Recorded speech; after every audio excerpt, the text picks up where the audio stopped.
My tech walks up, throws a big old bag of marijuana on the desk. I worked at a Lincoln store.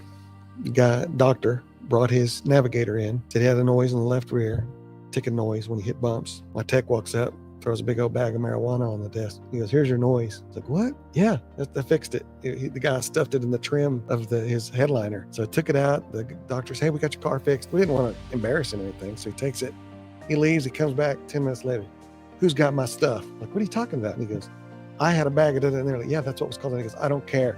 I want my stuff." And so the tech ran and grabbed it, and I don't know what he was going to do with it, smoke it, sell it, whatever. But came back and gave it to the doctor, and he left. So